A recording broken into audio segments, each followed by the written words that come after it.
looking at the brief of the Auditor General. The Auditor General carries out the audit. They are the professionals, they have the tools, they have the constitutional mandate, they have the power to compel the production of records and evidence. The Auditor General was in Uasin Gishu, and they brought a report to the Senate on the 31st of December 2024 in compliance with the requirements of Article 229 of the Constitution of Kenya. The Senate is now seized of the report of the Auditor General. In our understanding, the actual technical and professional audit ended when the report was tabled on the 31st of December.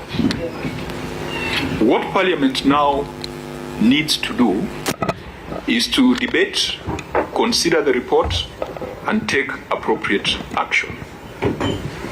Starting with the report of the County Executive of Uasin Gishu, I think it's the longest one.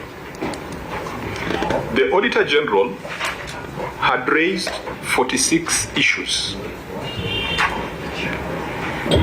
In a preliminary brief, the Auditor General has reported that subsequently they have found evidence that could support the resolution of 28 issues.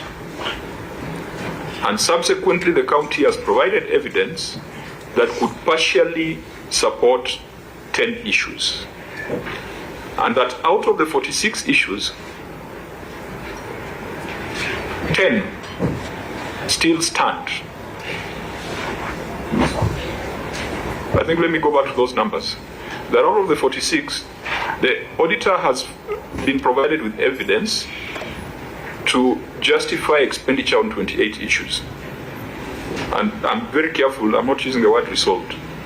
The auditor has been supplied with evidence, which was not supplied at the time of audit.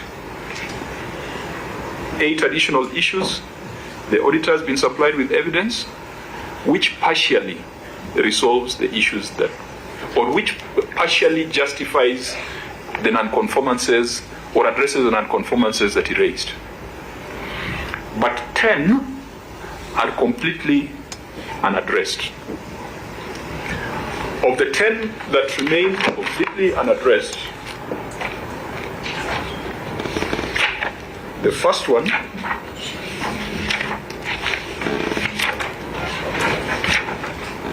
is under emphasis of matter. The first one is budgetary control and performance. The second one is unresolved prior year matters. The third one is failure to observe ethnic balance on staff composition. The fourth one is irregular payment of acting allowance. The fifth one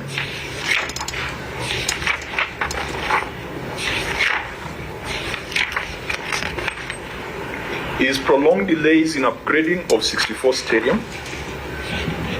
Next is irregular extension of consultancy services in the upgrading of 64 Stadium.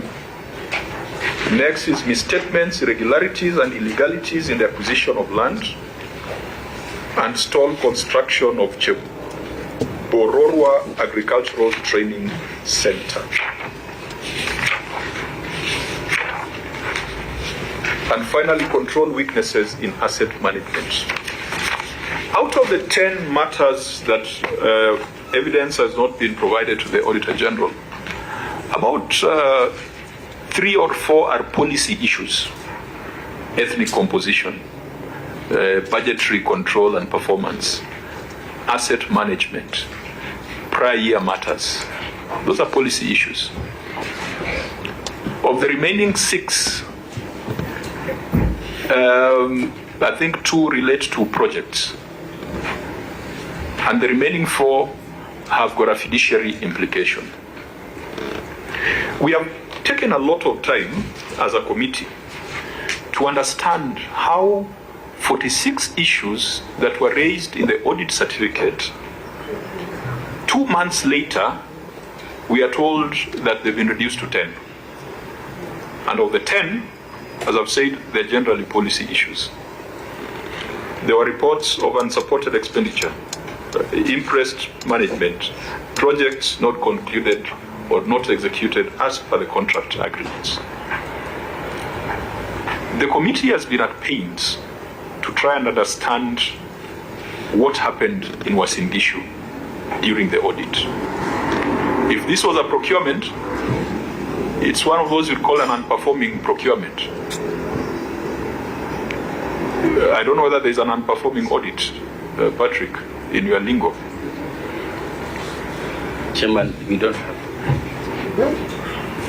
So, can we understand how on 31st of December you did not have evidence to support 46 audit queries,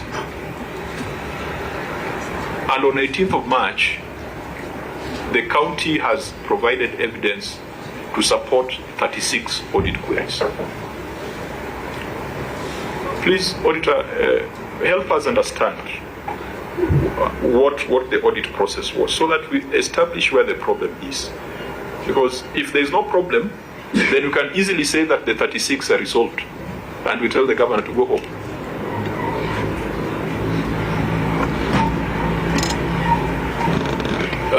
Perhaps as you make your explanation, let me allow my colleagues to go on record.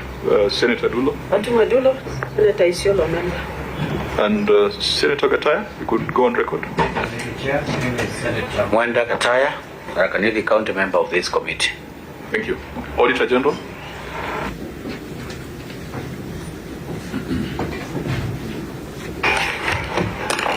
Thank you, Chair.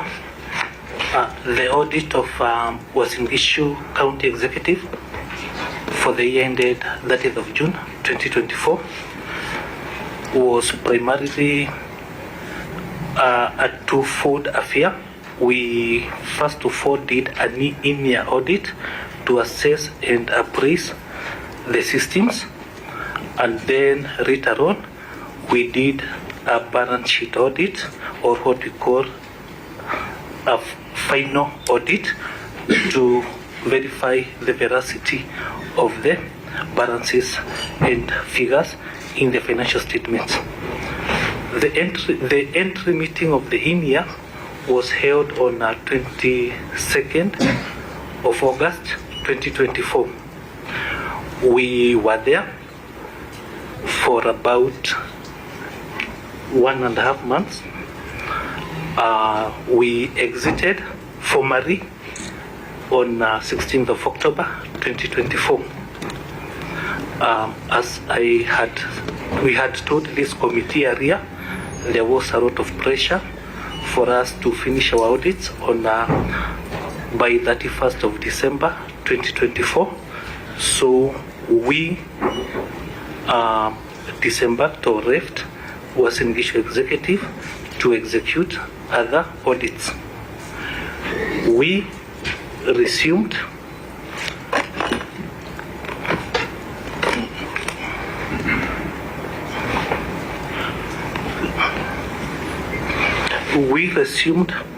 for the final audit on or around 18th.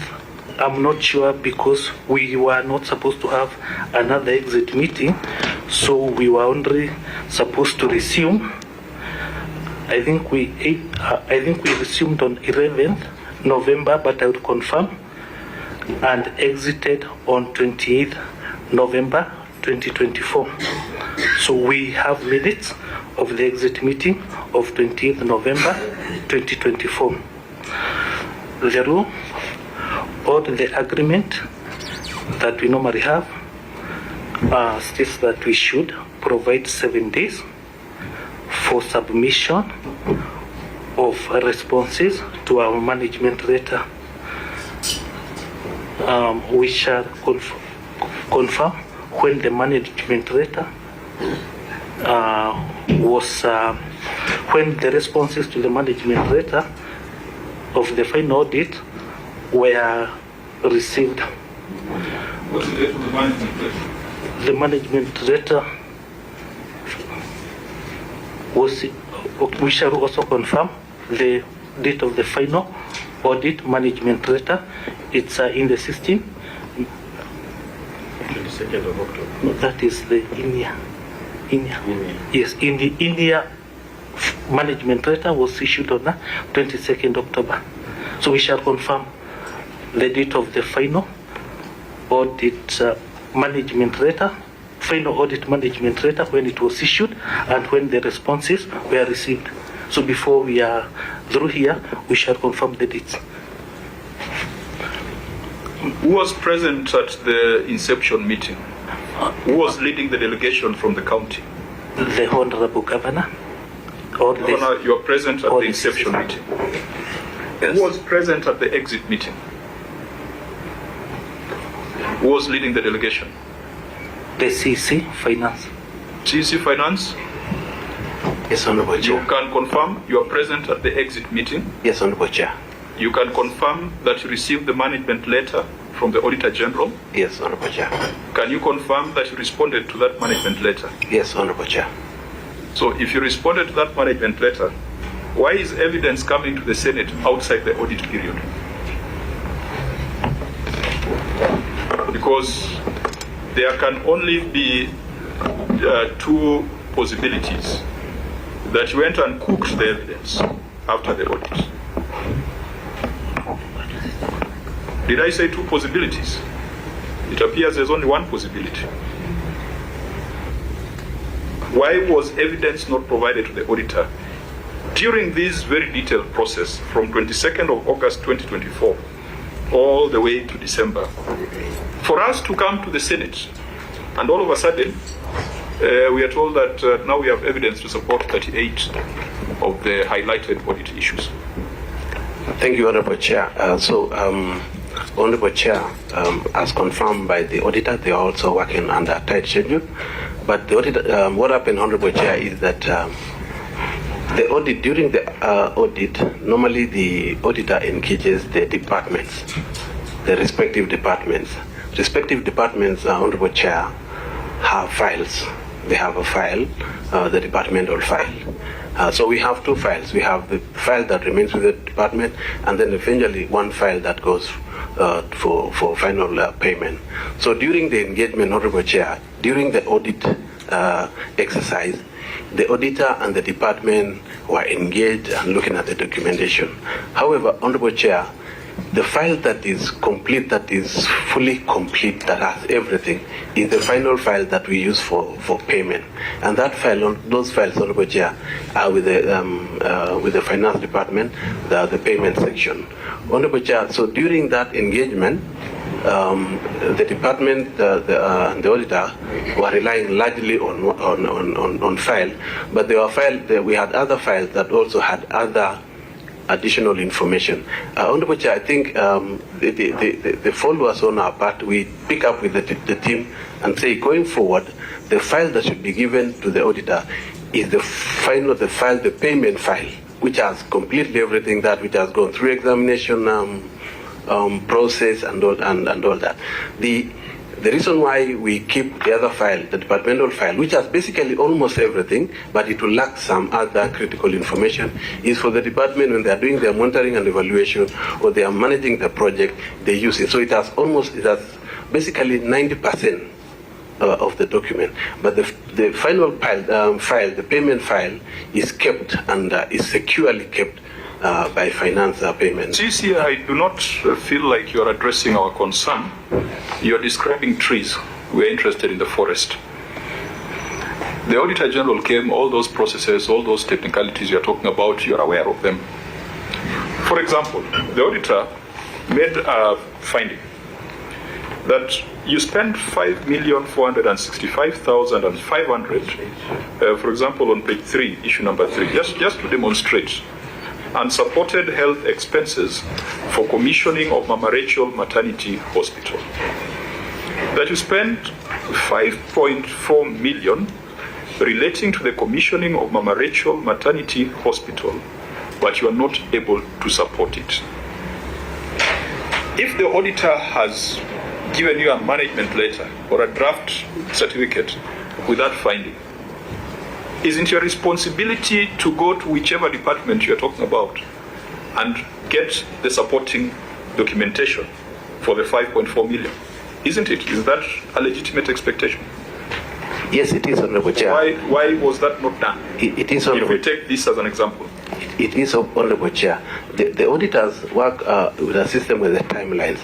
By the time actually we realized that what they were looking for, whatever documents they were looking for were in the payment file, the time had lapsed. And you know, when the time has lapsed, Honorable Chair, they will not accept. But we later on produced. And I've said, Honorable Chair, that this is something that we picked. And we said, going forward, the file that will be given to the auditor during audit should be the payment file, which has completely everything. It has passed through all the processes, checks checks for it to be paid.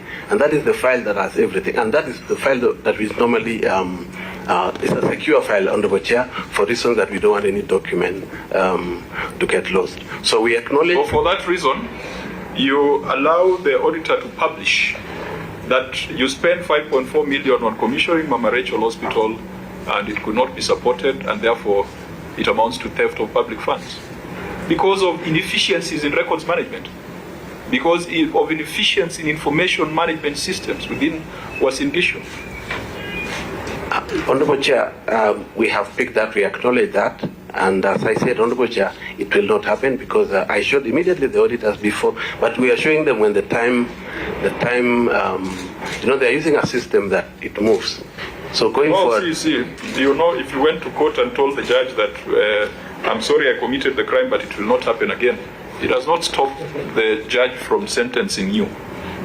It will not happen is not a parliamentary explanation for any act of omission. Vice Chair. Yeah, thank you, Chair. Not availing information in good time is an infraction under the law.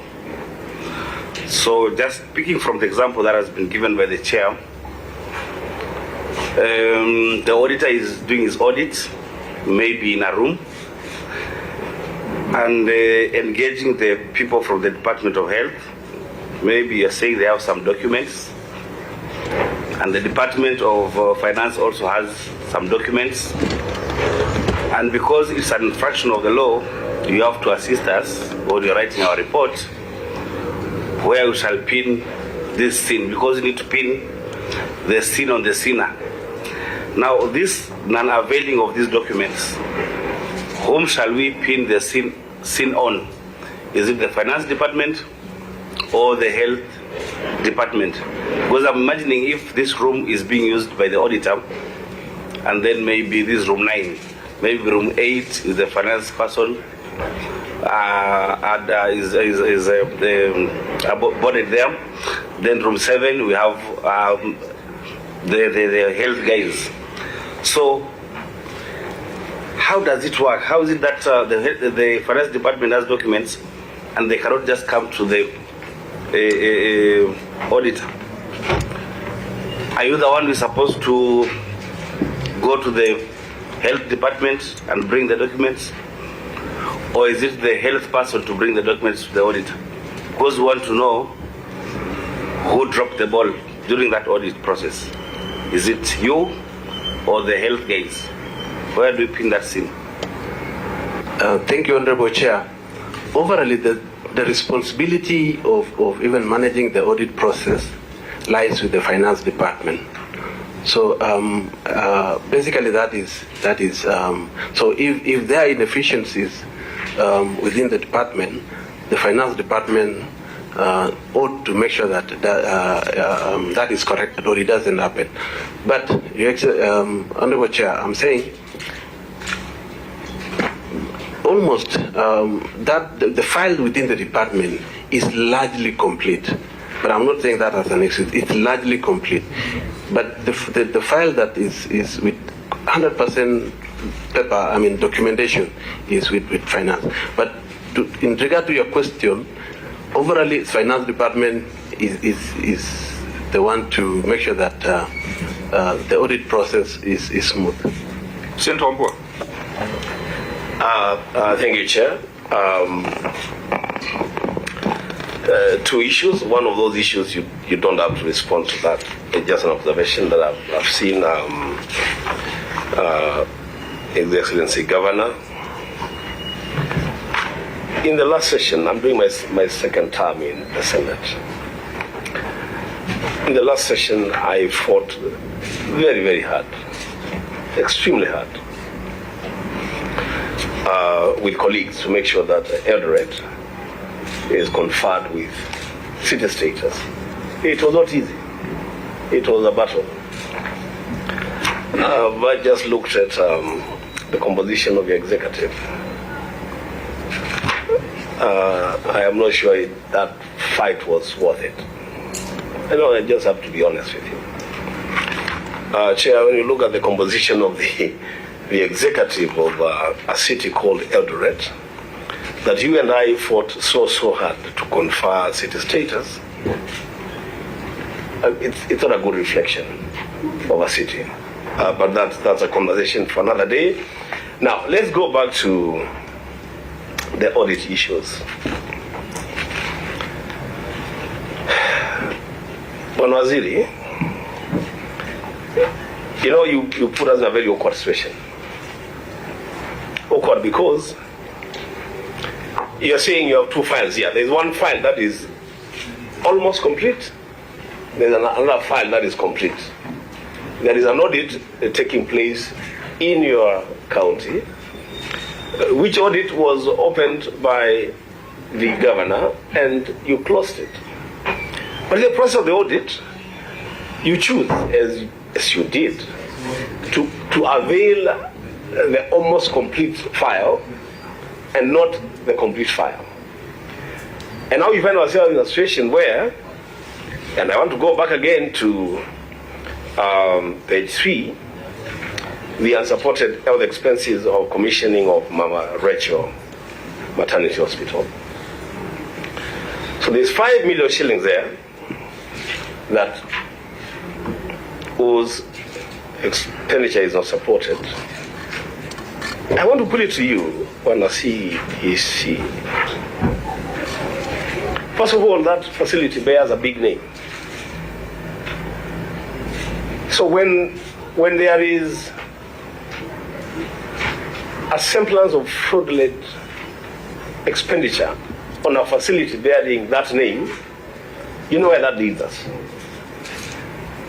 And you cannot stop people from talking. People will talk and will say, the First Lady, 5 million shillings to each Mandazi and open hospital. People will talk. And as Senator Maruma is asking, we must punish or recommend action against someone. It cannot be, yes, we have learned. Yes, it's okay, you have learned. But who exactly, in your own view, is responsible for this negative exposure? And secondly, Chair, I want us to agree that even as we move forward, the stories of we have learned our lesson, it's important to learn lessons. But that cannot be the excuse why what we need to do cannot be done. Why do I say that? Let's all move with the understanding that once a certificate, an audit certificate is issued, that is the status of the entity under review within that year, and anything that anybody does a minute after a signature has been appended on the certificate becomes a subject of audit for the following financial year. So you cannot say, yes, it's okay, you have learned. So we expect then in the next financial year, then we will not see these things. But for now, because we are dealing with this matter, where does the buck stop? Who is responsible for this? I thank you, Chair. Chair, a quick one. Senator Moja. Chair, thank you very much. I think, Chair, we need to make a decision. We have revolved around this matter now for close to 30 minutes. We are caught in a stalemate where we have a report from the Auditor General which indicates that quite a number of issues were resolved. We also have a position from the executive, from the audit, meaning from the governor, where the report was not given on time. So now, Chair, where was our committee? What are we supposed to do? Do we go on by the auditor's report, or how do we go about this one? I think we need to have a solution to this effect. Maybe whether we can make some reference to these projects physically. Do we have to make some physical bits, or we just make a review of the whole exercise? Thank you, Senator Moja. I think the courts have said that we must look at the process and the outcome, and the process validates the outcome. And that's why we started by the Auditor General giving us an account on how the audit was conducted. Now, CEC, you had been given an opportunity to respond. You veered into technical and minute details which are not helpful to your case. Because I would have expected that you'd just say that, yes, we got the management letter on the dates that have been provided there. We responded on a specific day, and that was it. You went ahead to explain your internal inefficiencies, the silos that you have in the organization. And when we came to this specific matter of Mama Rachel, which really was appeared like a very straightforward matter. I'm still struggling to understand why that very straightforward matter could not have been justified when the auditors were there. I'm seeing here you have almost 100 pages of paper.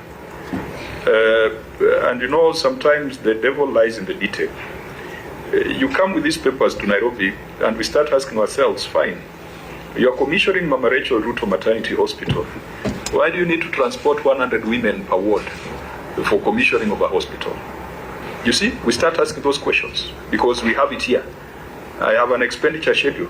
You burst 100 women from each of your wards to come and commission a hospital. The question would be, would that be value for money?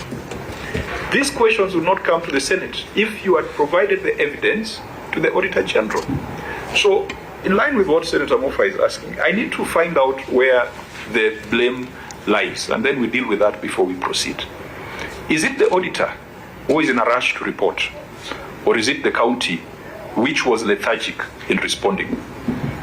Auditor, where do we lay responsibility on non-provision of documentation? Thank you, Chair. There was pressure to conclude on these audits, and when the documents were not forthcoming, we were forced to report on it. So are you owning up that you are the one responsible for a substandard audit?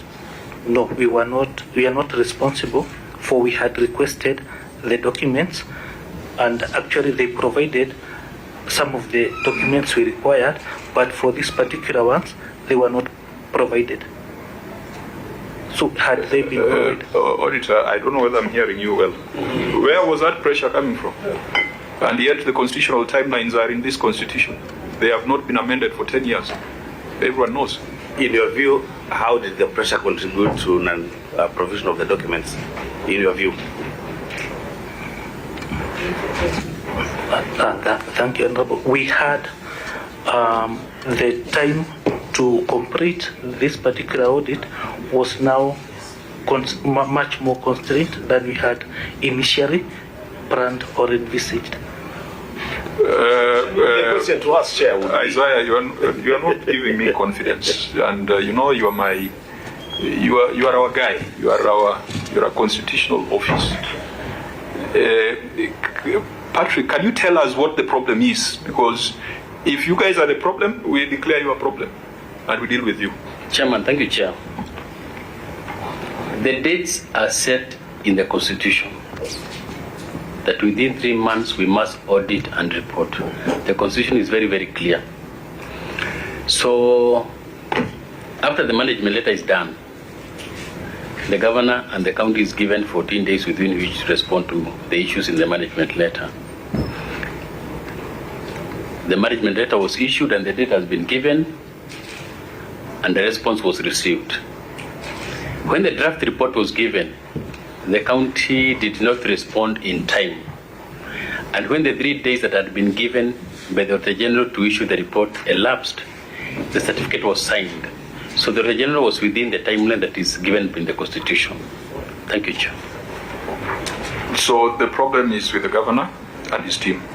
Governor, why were you not responsive during the audit period? Yeah, maybe before the governor answers, I would want to hear what is his name again? Isaiah? Isaiah. Chair, through you, I want to hear from Isaiah whether there was anyone holding a gun on your head who said you must conclude this thing before the constitutional timelines. Were you under any pressure to conclude the audit before the constitutional timelines? Thank you, Senator Wambua. The office took a position that all the audits must be completed by the 31st of December, which is the constitutional deadline. You need to inspire me because you went on site on 22nd of August. The reporting requirement is that by 30th of September, the entity should provide the first draft or the final draft of the financial statements, isn't it? So I don't see this pressure because you went even earlier. You went for in-year audit. You did your entry on 22nd, and you have said the governor was present on 22nd of August. So that gives us September, October, November, December, 4 months. I don't know why we are talking of pressure when you had 4 months. 3 months. The financials are prepared by 30th of September, and then the auditors between 30th of September and 31st. Are we manufacturing a problem? Chair, the way we conduct our audit, we normally provide as a contract what we call a letter of understanding, and in the letter of understanding there is an annexure which lists the documents that we require for audit, for the evidence for the audit to be concluded. In that respect, the letter of understanding is signed by the two parties, the head of audit, that is the director, and the governor. So in the second annexure, there is also a schedule of timelines on which the audit would be concluded. Let me clarify that in this instance, the county government was aware of all the documents which were required to be provided, but they did not provide them on time. Thank you, Chair. That is what I think we now need to deal with statements of fact.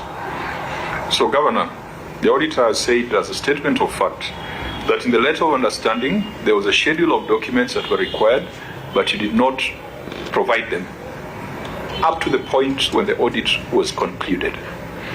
And since you are involved in the entry inception meeting, I think, Governor, we need to hear from you. Even the chair, the governor needs to clear this feeling in us. Actually, sometimes it's true that during the time of audit, when the documents are not prevailed or availed for review, and they are availed later on, then they are being manufactured because they're not there. If some documents are there and are availed, and some are not availed, then it means the ones that are not there and are provided later on, like lists of attendees and so on, are being manufactured. I lay those fears from me. Governor? Thank you, Chair. First, let me appreciate the fact that you've given us opportunity today to appear as County Government of Uasin Gishu. And the matter that you are discussing, it is true. I think shortcut to this thing is just to speak the truth, and just to allay the fears that these documents are authentic. And the reason for lateness, it really squarely lies on the departments, because they are line managers or they are line officers who are supposed to avail these documents within the timeline. But again, because of constraints and other issues, sometimes it delays. It is true. But I am happy that the documents were provided, and the documents are there, and next year is provided for it. That is it, Chair. But we want to say it is really squarely lying on us, But again, I think there was a change of timeline, so the speed at which they wanted these documents was so high, and though we're not calling it pressure, but we are doing our best to make sure that we provide the documents, and which we did. The chair. Governor, for your information, Article 2294 has been in the Constitution for the last 10 years. And it says within 6 months after the end of each financial year, the Auditor General shall audit and report in respect of that financial year on the accounts of national and county governments. There was no change of timelines. We just moved from a regime of being non-serious to a regime of compliance with the Constitution. So nothing has changed. This provision has been in the Constitution. And that's why I'm also dismissing any assertions by the auditor that there was pressure. These timelines have always been known. I think what we now need to agree on is how to assign responsibility and culpability. Someone will have to read for us Section 62 of the Public Audit Act, because I think that this is a matter, a case that falls squarely within the offences that are listed in the Public Audit Act. As that happens, Chair, I want to ask the Governor, being a responsible state officer, because I've heard him saying that now he's happy that the documents were finally provided and the evidence adduced. I want to ask him through you, Chair. Let me confess, there had been a culture before, and I think there are dynamics on it, that documents sometimes were delayed. And to be honest, this is part of the problem that I'm dealing with, especially from the staff, especially you keep on chasing and keep on asking.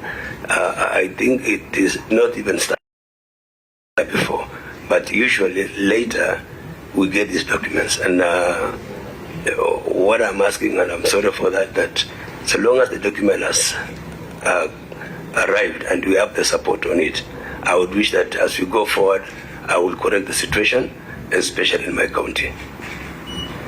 So what do we do with the certificate? We throw it away? No. So what do we do? I mean, no, Senator. You know, we're also in a very awkward situation. You're telling us documents have come after an audit has been concluded, a certificate has been issued. So what exactly are we supposed to do?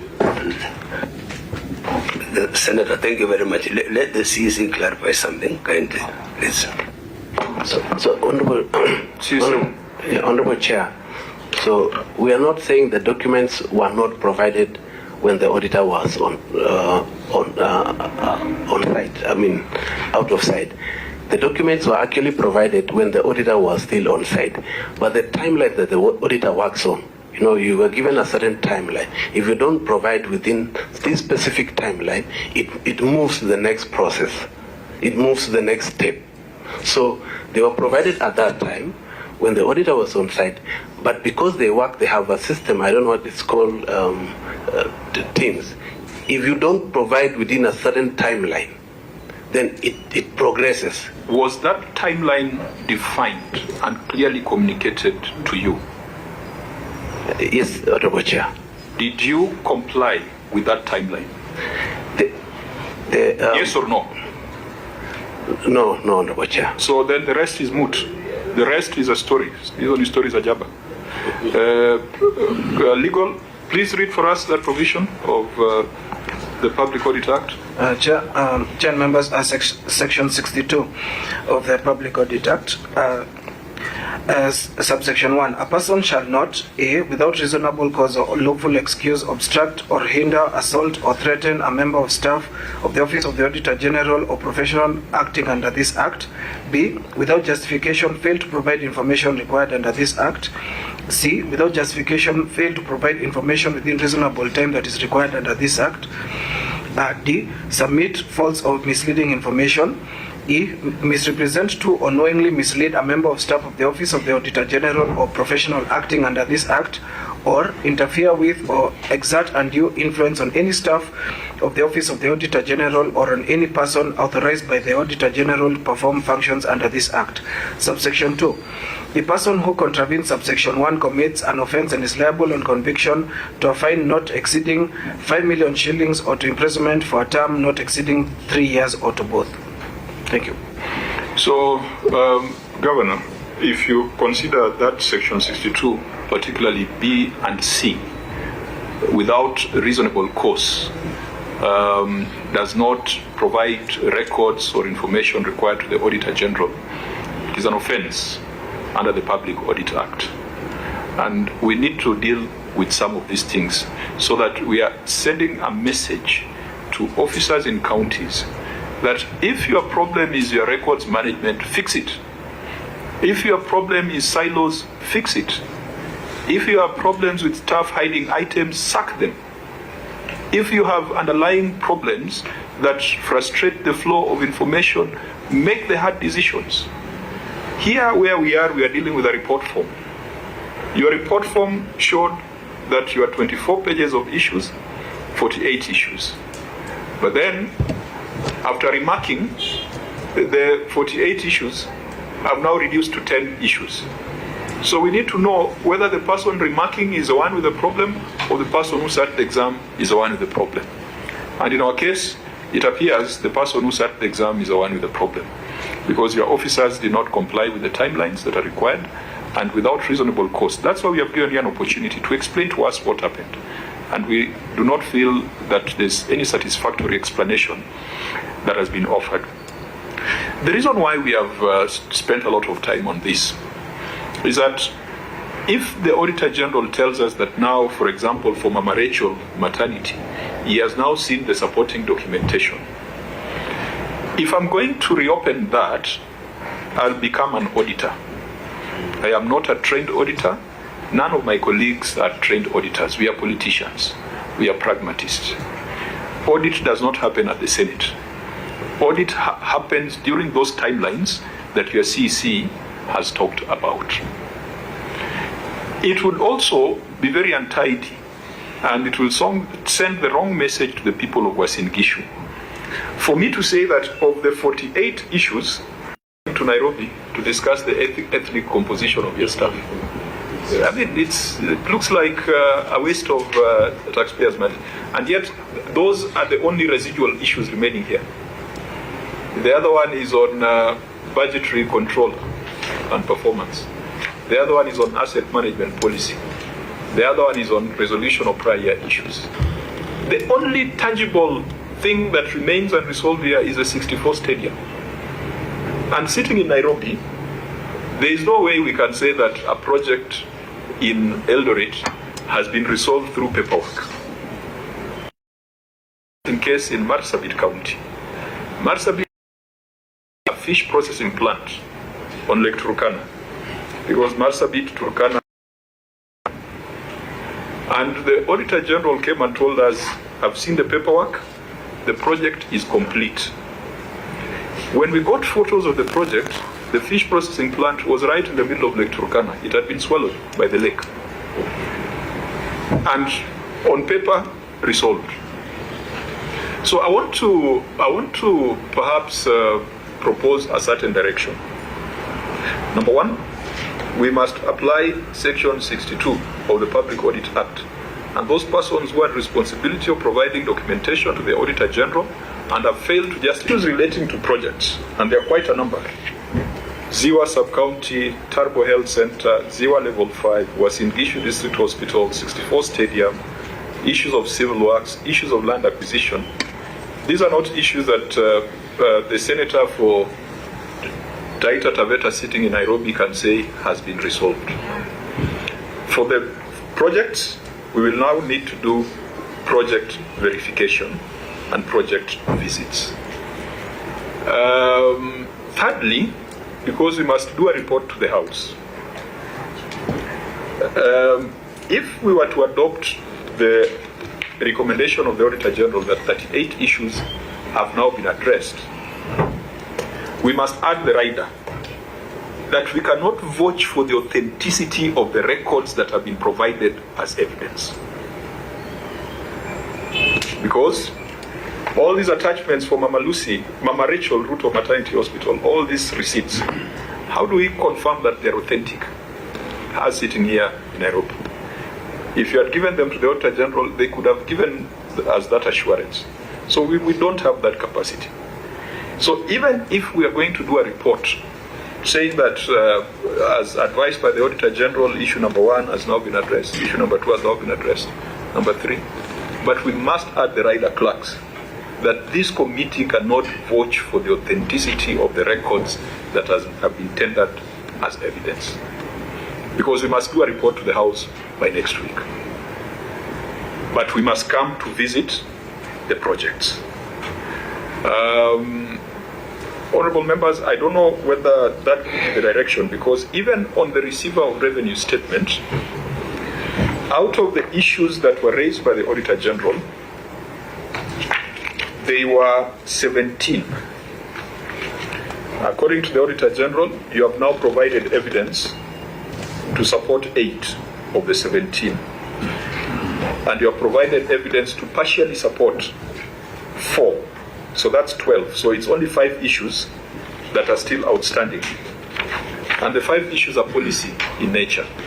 Budgetary control, issues of return CRF issues, So it will not be of any value for us to focus on those academic policy issues when there's a 9 billion budget that has been expended. Honorable members, I don't know what your take is, or maybe let me first hear from the governor. On that Thank you, Chair. Maybe the first option, to come to the ground and verify, is a very welcome idea, because once on the ground, it is easier to see what you're talking about and what is seen by your eyes. And I want to say I'm welcoming that idea, that you come to the ground and verify all these projects as they are down there, and it's a very good idea. Sorry, Chair, to say on matters of ethnicity, Senator Wambua, I want to thank you and the team for, giving a good report that it became a city in Eldoret. And before we became a city, I had constituted a cabinet, and I don't know, ethnicity thing, I don't know when does it become what and who do you want to be there, because largely even the candidates you talk about, there are about 12 different of them within. So I have a face of Kikuyu, if you want me to mention names. And within these candidates again, they are Marakwes, they are Nandis, they are what.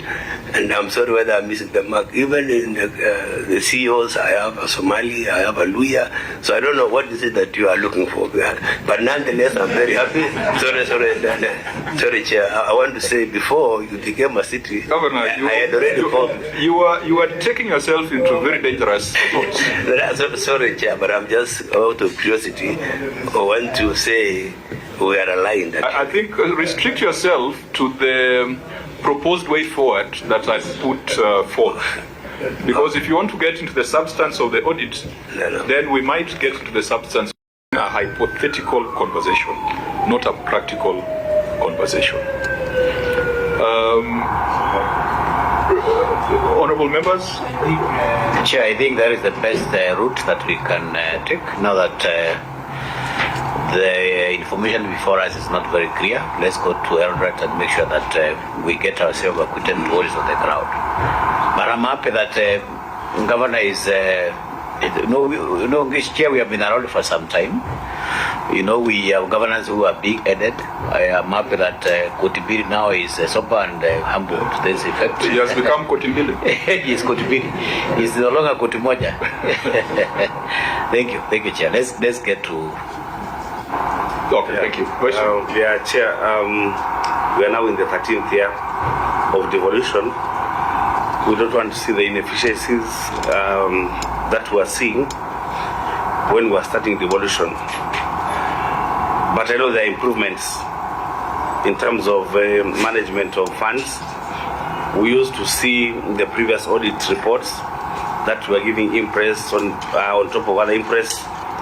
We are not seeing them here, but we want to improve on the efficiencies. For example, if you have a function in June 2024, is it possible that the people who have impress by maybe July, they have cleared the impress, all the documentation is there, so that by within 7 days, allowed by the law, so that during the times of audit, you don't need to say that there's some documents missing, they have not been brought, and we give the auditors so that the audit is so seamless, and we become even more and more efficient in management of our. Otherwise, governance is very easy if you get support from your staff to get unqualified reports. Otherwise, with these mistakes, wafinya kidogo tu, and you'll see results. Thank you, Senator, through the chair. So for avoidance of doubt, these are our directions that whereas the Office of the Auditor General has been provided with some records to justify expenditure outside the statutory timelines, it is still the view of the committee that we cannot confirm or vouch for the authenticity of those records, for the simple reason that if they existed at the time of audit, they ought to have been presented at the time of audit. And if they were not if they existed and they were not presented at the time of audit, then that constitutes a breach of the Public Audit Act.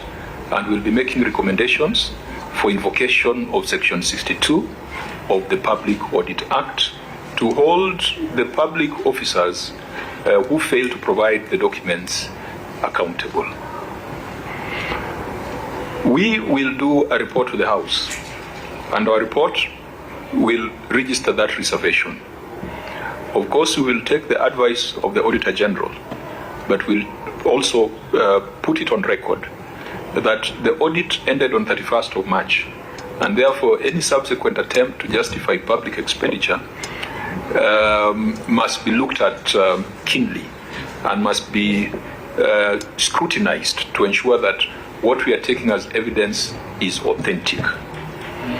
We have said that on matters of project, this committee will undertake a visit to Uasin Gishu, and we have looked at our schedule around the second week of April, but we will get a more concrete date and communicate.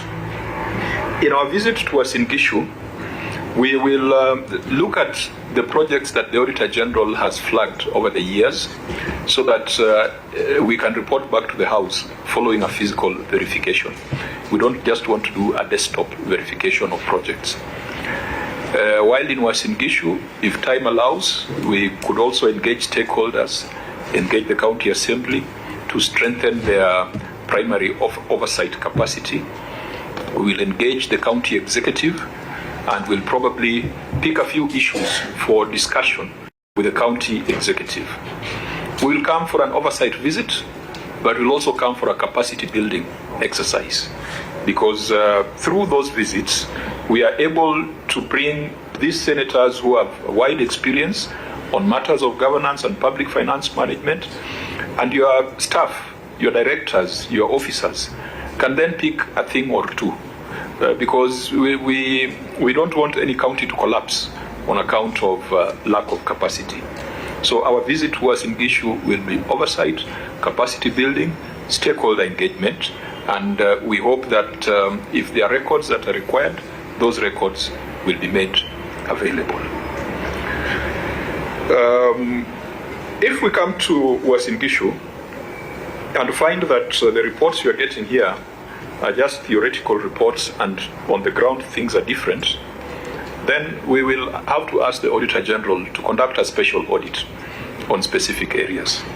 Because as we've said, if it was procurement and responses are not filed within time, it is declared an unperforming tender. And the same principle would apply to an audit report. If responses don't come on time, ideally the Auditor General should have given you an adverse opinion. In fact, we have had that conversation, that the opinion on financial statements was very lenient. If you had all these issues of unsupported expenditure, these ought to have been an adverse opinion with attendant consequences. We have made a resolution that where there's an adverse opinion or a disclaimer of opinion, we'll be asking the CS National Treasury to invoke the provisions of Article 225 and institute stoppage of funds until there's a recovery plan in place. So OAG, I think you are very lenient on this entity. With this list of violations of the PFM, this ought to have been diverse, or ought to have been adverse. So when we come to the ground and we establish that there are other facts that were not taken into account, then we might then ask for a special audit. It could be a special audit on revenue systems. It could be a special audit on projects. It could be a special audit on financial management issues. So we'll take that decision when we come to Uasin Gishu. Those are the directions of the committee. Unless the governor, there's something you want to say? Not really, Chair. I just support what you're talking about.